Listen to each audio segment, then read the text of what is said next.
কেন ডক্টরেরা রাতে ঘুমাতে যাওয়ার আগে একটি করে লবঙ্গ খাওয়ার পরামর্শ দেন চলুন জেনে নিই। বিভিন্ন জরিপে দেখা গিয়েছে যে সমস্ত মানুষেরা নিয়মিত একটি করে লবঙ্গ খেয়েছেন তাদের শরীরে চমকপ্রদ কিছু পরিবর্তন এসেছে।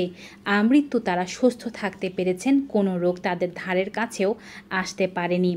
চ্যানেলে নতুন হয়ে থাকলে চ্যানেলটি সাবস্ক্রাইব করবেন। ফেসবুক থেকে আমাদের এই ভিডিওটি দেখে থাকলে পেজটি ফলো করতে ভুলবেন না। ভিডিওটি ডাউনলোড করে রাখুন, প্রয়োজনে বেশি বেশি করে শেয়ার করে দিন সবার মাঝে, যেন সবাই উপকৃত হতে পারে। চলুন শুরু করা যাক। আমরা রান্নায় যে লবঙ্গ ব্যবহার করি তা কিন্তু অধিকাংশ সময় আমরা জানি যে যেন আমাদের ডাইজেস্টিভ সিস্টেম ভালো থাকে, সেজন্যই এই লবঙ্গ ব্যবহার করা হয়ে থাকে। বিশেষ করে মাংস রান্নায় লবঙ্গ খুবই গুরুত্বপূর্ণ ভূমিকা পালন করে থাকে। তবে যখন রান্না হয় অতিরিক্ত ভাজাভুজির কারণে এর অধিকাংশ পুষ্টিগুণই নষ্ট হয়ে যায়, আমরা আর কোনো পুষ্টিগুণই পেতে পারি না। কিন্তু আপনি যদি নিয়মিত লবঙ্গ খান, এর মধ্যে বায়ো অ্যাক্টিভ অনেক যৌগ রয়েছে, অ্যান্টিব্যাকটেরিয়াল প্রপার্টিস রয়েছে অ্যান্টিবায়োটিকের মতো গুরুত্বপূর্ণ উপাদান। এটি আপনার দেহের ভেতরে প্রবেশ করার সাথে সাথে কিছু চমকপ্রদ ঘটনা ঘটাতে থাকে। প্রথমত, সারাদিন আপনি যে সমস্ত খাবারগুলো খাচ্ছেন তার কারণে কিন্তু কিছু না কিছু টক্সিন আপনার শরীরে জমা হচ্ছে।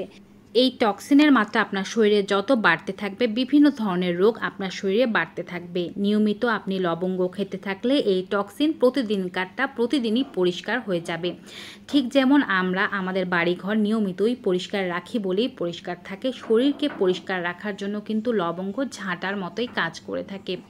এছাড়াও আপনার লিভারে যে সমস্ত টক্সিন জমা হওয়ার কারণে আপনার লিভার দূষিত হয় এবং লিভারের নানাবিধ রোগ হয়, তারা কিন্তু লবঙ্গ খাবেন। কারণ লিভারের এই সমস্ত রোগ দূর করতে হেপাটোপ্রোটেক্টিভ উপাদান রয়েছে লবঙ্গের মধ্যে। গবেষণা বলছে যারা নিয়মিত 1 থেকে 2টো লবঙ্গ খান তাদের লিভারের রোগ হয় না। একই সাথে শ্বাসকষ্ট থেকে শুরু করে অ্যাজমার প্রকোপ বা ফুসফুসের সমস্যা, স্লেমা, সর্দি কাশি, গলা ব্যথার সমস্যা ইত্যাদি প্রকোপও আপনার কখনোই হবে না নিয়মিত একটি করে লবঙ্গ খেলে।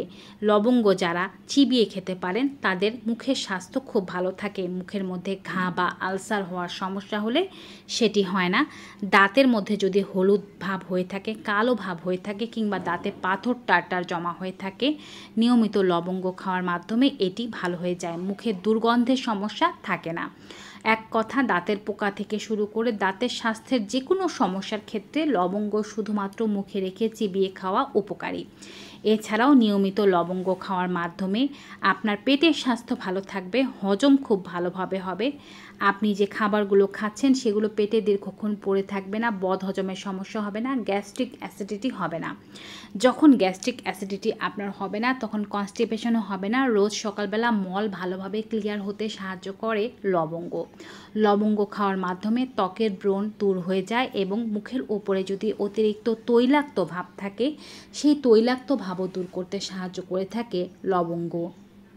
নিয়মিত লবঙ্গ খাওয়ার মাধ্যমে দেহের মধ্যে জমে থাকা টক্সিন যেমন দূর হয়, তেমনি ক্যান্সার হবার যে সেলগুলো আছে সেই সেলগুলো যদি আমাদের শরীরে বাসা বেঁধে থাকে তা ধ্বংস করে দিতে সাহায্য করে লবঙ্গ। ক্যান্সারের বিরুদ্ধে লবঙ্গ আমাদের দেহের মধ্যে কাজ করে থাকে। লবঙ্গ খাওয়ার মাধ্যমে কিডনির স্বাস্থ্য ভালো হতে সাহায্য হয় এবং এটি আমাদের দেহের ভেতরে প্রবেশ করার পরে যে কোনো ইনফেকশন যদি আমাদের অজান্তেই হয়ে থাকে তা দূর করে। নিয়মিত লবঙ্গ খাওয়া যৌন উদ্দীপনা বৃদ্ধি করতে সাহায্য করে থাকে এবং শরীরের কোনো অঙ্গে ব্যথা থাকলে তাও দূর করতে সাহায্য করে থাকে। যে কোনো বয়সী মানুষই লবঙ্গ খেতে পারেন। বয়স 6 থেকে 18 হলে একটি করে খাবেন, 18 ঊর্ধ্বে হলে 2টি করে খেতে পারেন। রাতে বা সকালে যখন ইচ্ছা তখনই খেতে পারেন। দাঁতের নিচে দিয়ে সঙ্গে চিবিয়ে খেয়ে ফেলবেন না। অল্প অল্প করে চাপ দিয়ে কিছুক্ষণ পর্যন্ত রস খেয়ে তারপরে সম্পূর্ণ লবঙ্গটি চিবিয়ে খেয়ে ফেলবেন। এরপরে যদি 1 গ্লাস কুসুম গরম জল খেতে পারেন খুবই ভালো হয়, তবে আধা ঘন্টা অপেক্ষা করে খাবেন। নিয়মিত খেতে হবে এই উপকারিতাগুলো পেতে চাইলে। তো ভিউয়ার্স, ভিডিওটি কেমন লাগলো কমেন্ট বক্সে জানাবেন। ভালো উপকারী মনে হয়ে থাকলে সকলের মাঝে বেশি বেশি করে শেয়ার করে দেবেন। আজকের মতো এখানেই বিদায় নেব। সবাই ভালো থাকুন, সুস্থ থাকুন। Goodbye and take care.